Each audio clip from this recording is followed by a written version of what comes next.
Hello everybody, I am MrGamingGuitarist and welcome to my review for Season 2, Episode 3 of Legends of Tomorrow. And I have to say, I really like this episode a lot. And I think this one just might be the best episode of the season so far.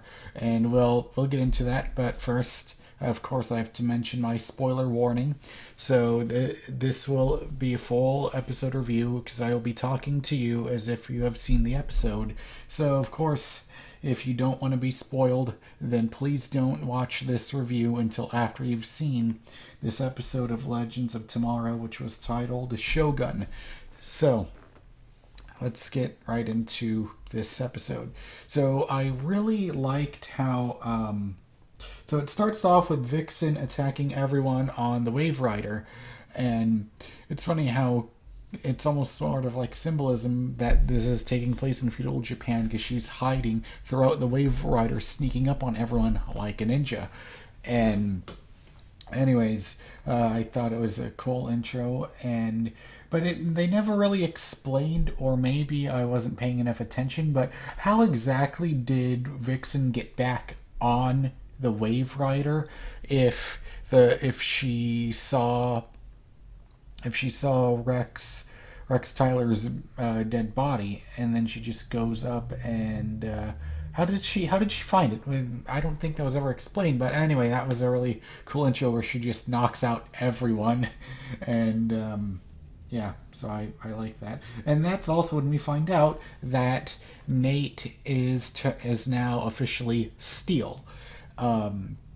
Now, I've got no idea if this is at all based on the Shaq movie Steel, if it's the same character or not, but anyways, he seems pretty cool, and I'm just glad that we finally get another, not famous member in the DC universe, but, the thing I love about Legends of Tomorrow is they take all these characters that you don't really think a whole lot about, but they take the more obscure characters and they shine a spotlight on them. And that's what I really enjoy about it. So I'm glad that this show is focusing on Steel and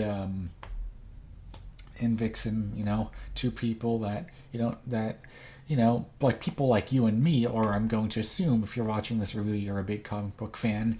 But, I knew Vixen from the Justice League animated series, or was it Justice League? I think it was I think that was Justice League Unlimited. Yeah, when Vixen was on that, and that's how I got to know her.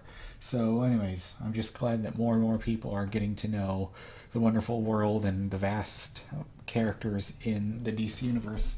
So anyways, while Nate and Ray are training, or they're trying to test out his powers, Ray keeps on shooting him, seeing how much more of it he can take. Nate accidentally pushes him out, and this is a really cool effect because I don't think we've ever seen this before, where we get to see Nate go out. No, it was both of them. Yeah, we saw Nate and I had no idea that the doors of the Wave Rider could even open while you're in the time stream. So anyways, I really like that. And then we see that, of course, they fall in feudal Japan. So the thing that I really enjoyed about this episode is I really liked the... I just loved how it... Well, no duh, but I love how it felt like a good old samurai movie, because in some sort of ways it kind of reminds me of The Last Samurai with Tom Cruise, where Nate is just the foreigner there, going to the village, but in this point I think that are they fighting? And they never made it clear, and I guess this just shows how dumb I am, because I don't really know a lot about feudal Japan. So are samurai and shogun, are they the same thing? Or is a shogun like a master samurai? I've got no idea how it works, but anyways, what happens is the Shogun takes Ray's armor away, And in the meantime, while this is going on, our like second side story, and it's funny how Jax and Martin always get left on the ship. Which, sometimes I find it really funny. So they find out that Rip had a secret compartment on the Wave Rider, and they go to find it, and we find out that inside the secret compartment, it's actually, well, first of all, it's an armory, but the more importantly, we have, like, this kind of made me lose my shit. We get a message from Barry Allen to Rip Hunter that was recorded in, it was either 2046 or 2056, and it seems like they used that exact same voice filter that they used for the old Oliver. They used it on Barry, and it sounded kind of weird, just like how I had to get used to hearing that on Oliver. But I really, I really like how we still have no idea what exactly Barry said in that message, and how he tells Rip no one else can hear this. So now that Jax and Martin have heard this message, is this going to be about...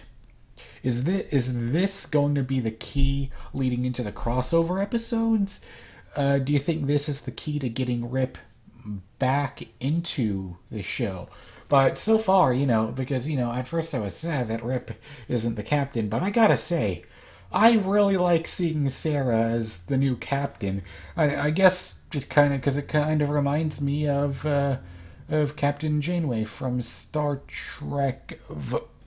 I'm gonna get this one from Voyager. It was Voyager, right? Yeah, it just reminds me of that.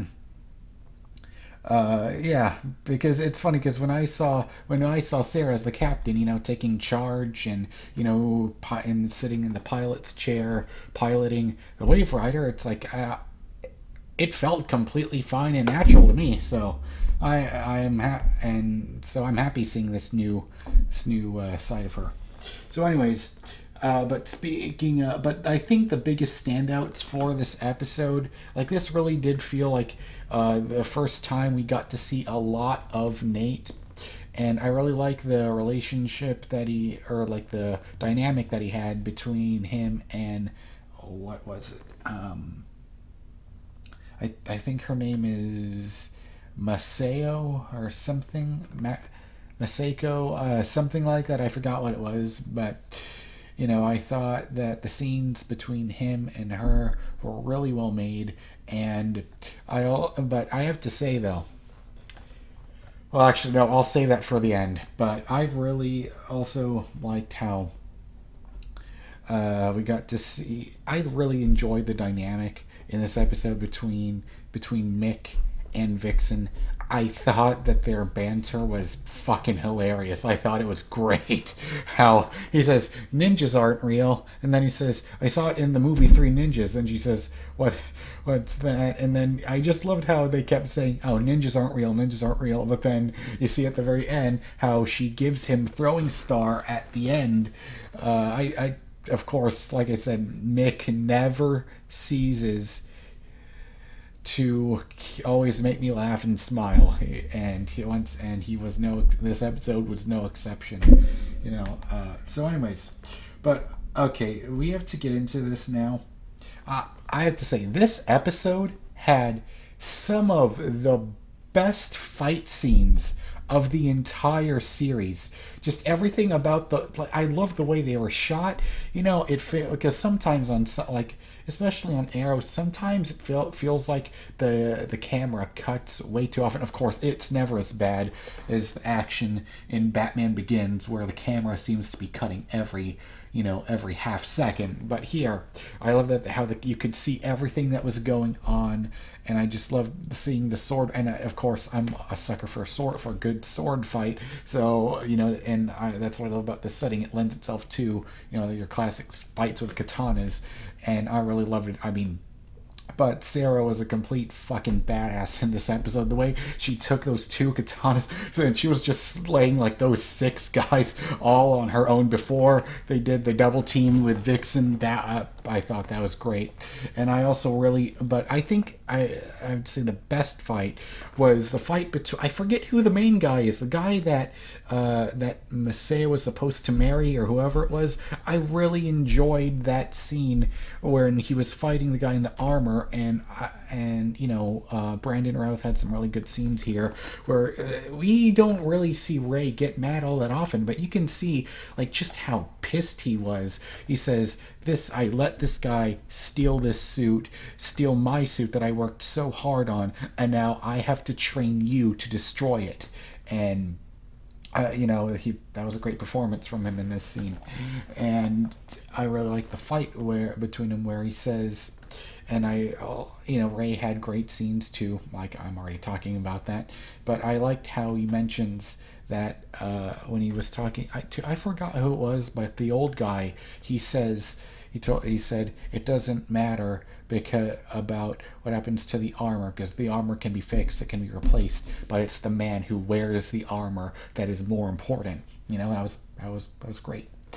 And I also, but man, that fight between the Shogun and Ray was just excellent, and I love how when Masao was fighting him and she was about to get killed, you finally see Nate come back with the steel armor, and he just grabs the sword and says, "Hi, I haven't introduced myself. I'm Steel." And then at the very end, when Ray weakens the suit, and he just comes in with that stabbing motion, and it completely destroys it.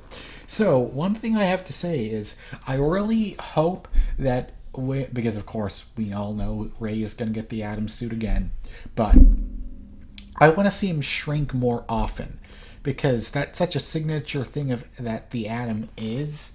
And I understand it's a TV budget. You can't, it's not like Ant-Man where you can have an absolutely incredible CGI and have him shrink and all that stuff, but I really want to see more shrinking from Ray, if that means that's one thing I'd like to see, and maybe even his new Atom suit can look a bit more like the comic book version. I know it's not going to be exactly right, but it would be nice, a nicer touch. So sort of like how in season 4 of Arrow, even though season 4 was just like I've already mentioned that several times before, but I liked Oliver's costume in season 4 because he had the short sleeves that was way more reminiscent of the comic book. And as I know, like in the comics, Ray has the Atom suit that's look a bit more like a latex or something, but something sort of like Superman's suit where it's not exactly armor, it's just a suit. Anyways, all that stuff behind, I'm just rambling on now, but anyway, so it seems like Vixen is going to be a part of the team for now. So, I think her scenes are great, especially the relationship with her and Mick. It's just gold. I really like to see that continue. So anyways, I don't have much else to say other than I thought this was a fantastic episode. I give this a 9 out of 10. So let me know, what did you think of this episode of Legends of Tomorrow? Please tell me in the comments below. And if you're new to the channel, please subscribe so you don't miss out on future videos from me. And you can also watch the N4G TV podcast, which is the podcast I host every week on the N4G TV YouTube channel. And I also have a Patreon page which you can support. That I would appreciate it if you did. Of course you don't have to, but I would appreciate it. So anyway, all those links will be in the description below, and thank you so much for watching my review of this episode of Legends of Tomorrow. Bye.